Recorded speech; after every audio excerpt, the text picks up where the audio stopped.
Blues fans, how are we all doing? Welcome to any Charlton fans and the footballing world at large. Welcome to this pre-match analysis of the Birmingham Charlton game, or Charlton-Birmingham. We are going away to them, which we already have done once this season in the Carabao Cup. We won. Sorry, that's old habits die hard. We won 1-0, thanks to Brandon Kayla, screamer of a goal, the goal that you probably would have seen 300 times in the days preceding it.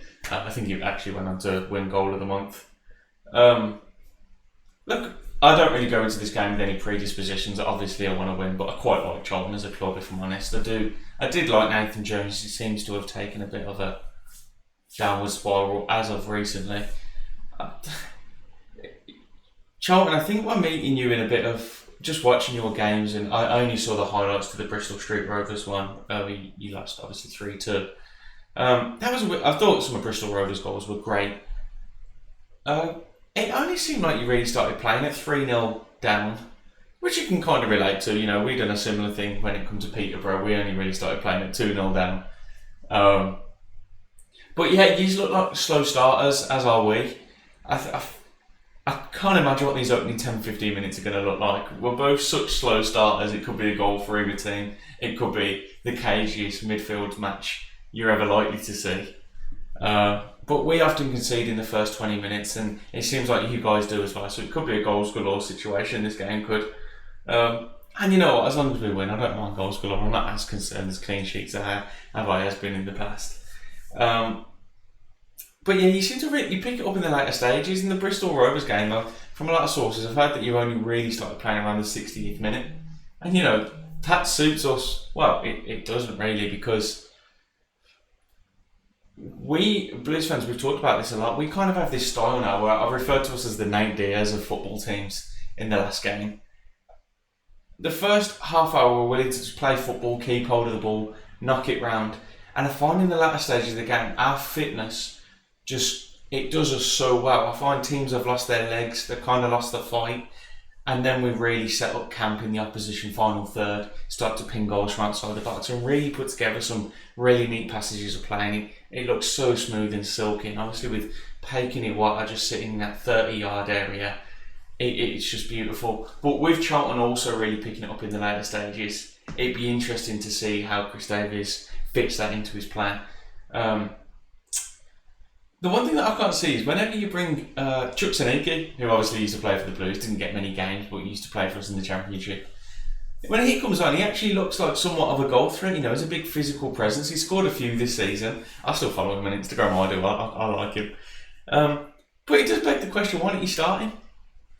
I just don't get it. It's like you set up in that like a 3-5-2, but sometimes it looks like a 5-3-2. I don't know. It's like three centre backs, and then you got the two holding midfielders. Whereas we play like a, what do we play? We play like a 4-2-3-1. So you know it's going to be a very cramped midfield to say the least. But in the Bristol Street Rovers game, you wanted to hoof it long, but it kind of didn't suit the strikers. And then when Chuck Saniki come on, who it would have suited, you kind of switch play and try to keep it on the ground. And I feel like your midfielders didn't know where to go or how to like combat that situation. And I put it down, it just looks like a transitional period. You know, when Nathan Jones first went to Charlton, he kind of had a reputation of being the hard to beat guy. Whereas like if you weren't, you know, if you can't score, the next best thing to do is defend. And that's something you've done very well, and you go there and you might nick a point with the hoof it long and Chuck Saniki get on the end of it, and that may have worked, but it's not going to work against Blues, I don't think. I feel like the way our team's set up is to handle that sort of football. This is the thing, I do think we'll win, but it's going to be very hard to predict what type of game you're going to get, because you never know what Blues you're going to get in the first 20 minutes. You know what the long-term plan is across the 90 minutes, but you don't know what you're getting in the first 20, same as Charlton. Charlton also like to pick it up in the latter stages, as do we, but Charlton have two contrasting styles either side of the half, in my opinion, from what I've seen. So it's going to be a very dodgy one. I can see some rotation actually happening in this game. I'd like to see Alfie May start. You know, he expressed comments that excuse me, he's looking forward to seeing the Charlton fans again. But I think he's got a message to send to Nathan Jones that I remember hearing that Nathan Jones didn't want Alfie May. It wasn't a big problem losing him, which is just absurd to me, especially for 800k.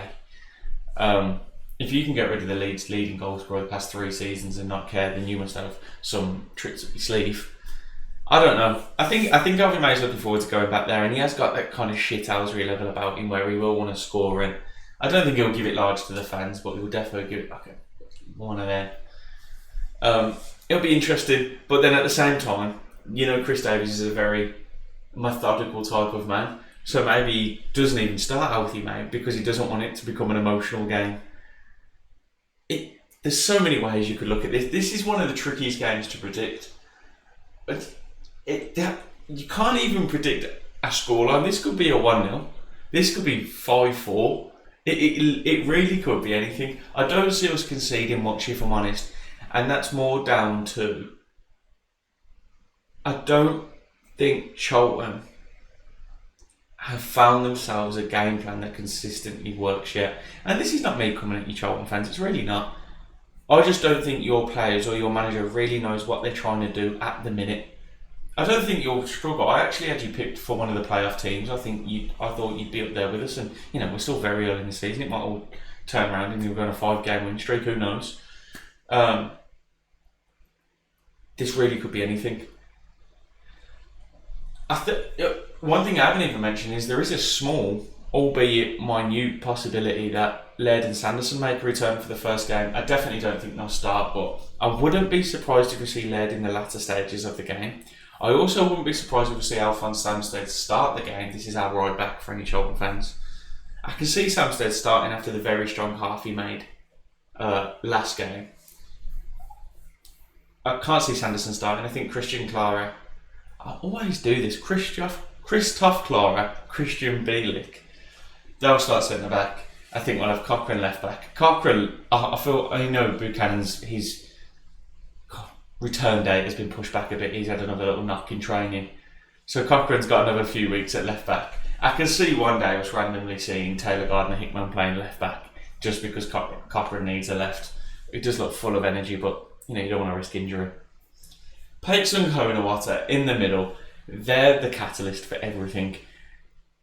As Blues fans know, but for any Charlton fans watching, I suspect they're going to be 2 very important people in this game, as they always are, but more so this game, because we're going to be relying on their versatility and they've got so many tools in the shed. I feel like we might have to bring them all out for this game because we don't know what to expect. Chris Davies is going to be like, look, we might be dug in, we might be playing balls out to the wings, we might want to go direct. Maybe I'm looking too much into this and it's not going to be as complex as I think it's going to be. But I really suspect a cagey game. I wouldn't be surprised if this goes down to like the 80th minute and we're still looking at a 1-1 or a 2-2.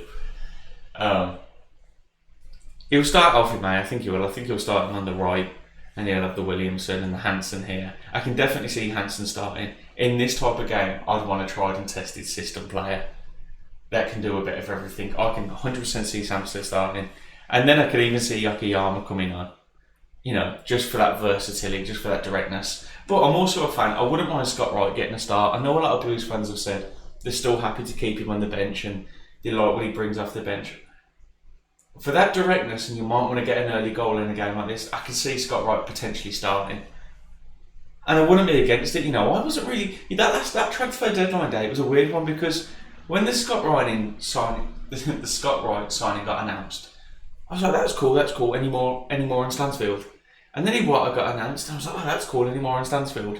And them 2 signings completely got shrugged off. And while Iwata has made himself a man to be known and see how important I am, I feel like even after the Wigan game, where God bless Scott Wright, he scored us that winning goal, Blues fans kind of were like, yeah, he's good, he is, and then just didn't pay him the attention he probably really deserved. And these past few times he've come on where he hasn't scored, you think, I really like him. He brings more than just, I don't know. Maybe it's because his name's Scott, and I'm so scarred from Scott Hogan, where it was all just like, I don't want to wear another Scott in his team. So, my predictions for the game, I got my last one wrong. I believe I said 2-0 and it was a 1-0. I was on the right tracks though. So that's 3 where I've been on the right track. So I've got 2 right and 1 was wrong, but You know what? To be fair, it should have been 2 because bloody Alfie May cleared one off the line. So I'm half tempted to even give myself that one because what was that all about? I'm gonna go. I can see Charlton scoring first. I can see Charlton scoring first, and I think it'll end 3-1. There we go, that's my predictions. You know what, I'm actually going to back it. I'm going to put a £5 on it. It's been a while since I lost some money, so it'd be nice. No. Don't do that. Charlton to score first, Blues to win 3-1, Alfie May to score any time. That's the bet. If that comes through, you're going to see it. I'm going to have my phone up next video. Guys, that's all it is from me today. As I say, these videos are always really short, but I try to give you a little bit of insight into the opposition we're playing. Charlton fans, if I said anything wrong, let me know. Is my evaluation even near accurate? Drop us a like, a comment, subscribe. Get down in the comments if you're a Charlton fan. Let's have a chat. It's always nice to meet fans. Obviously, we've got our usual clan. I feel like in the comments it's always the same, like 20, 30 people, and we all have a good chat. I really enjoy it. I'm not going to lie, I've been a little bit slow replying in the comments these past few months just because I've been at work and it's just been here and there. And when you reply to a comment 3 days later, you sort of feel, what's the point? I just like it. But yeah, pleasure to speak to you all. Take it easy. Keep right on. Up the Blues. I'll see you on Sunday. Take it easy, guys.